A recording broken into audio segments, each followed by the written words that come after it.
sophomore if you have upper division, up to 96 between the two. You can complete the degree on campus or at a distance through correspondence, televised video courses, online, earn college credit for your life learning. You can customize your study plan however you want. If you're thinking you want to concentrate in an area and not just take any courses, you can choose a minor. We have personal academic advising. Tanya is one of our advisors.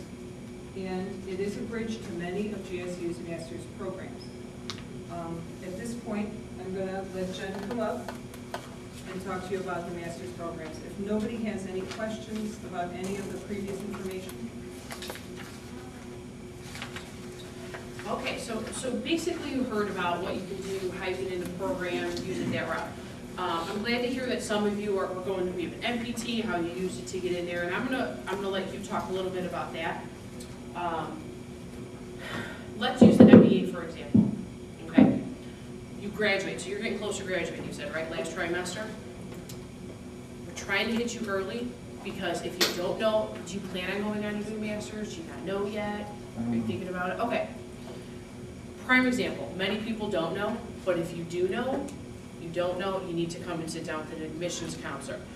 You got to go back to basically starting from square one again. Because now that you're going to graduate from a degree, if you are thinking about going on and using it for a master's, you need to come meet with us. The number one problem we have with G.S.U bachelor graduates, not just interdisciplinary studies, is they come in August 31st and say, hi, I need to get into the MBA program. Have you applied? Well, no, I'm a G.S.U grad. Once you graduate from us, the only benefit for you is that you don't need to send us your transcripts, okay? So you still have to fill out a graduate application, there's an application fee, you need to meet the admission requirements, there's a process behind this, okay? So we just want to make sure you know that well enough in advance that you come meet with us, know what the requirements are. Let's use this as an example. You do the interdisciplinary studies program.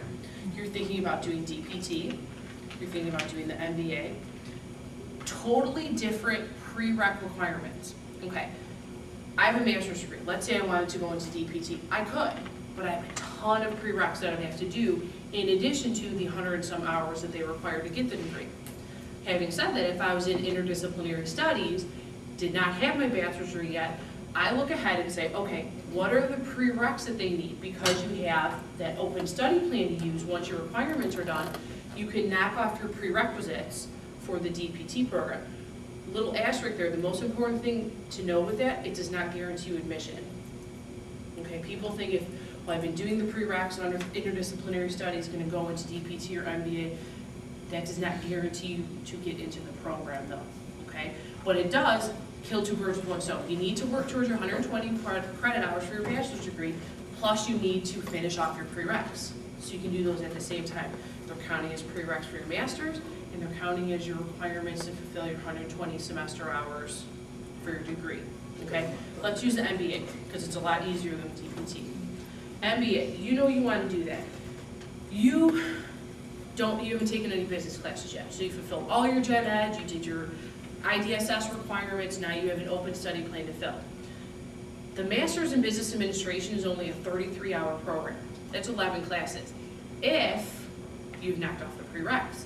If you didn't, you have an additional 15 hours of preparatory classes. You could take those 5 classes as part of interdisciplinary studies. You get your good grades in those, then you can go right in and apply it to the MBA. Okay?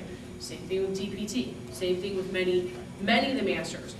The side note on that is not all of our master's programs will take the interdisciplinary studies degree. Speech pathology communication disorders, as we call it. You have to have an undergraduate degree to get into the master's. There's very few, though, that won't take this as going into a master's degree, okay? So again, you use it, the earlier you know. If you know MBA, you need to let your advisor know that now so you can start working with the College of Business and Public Administration to make sure you're meeting their requirements, taking the classes that you would need.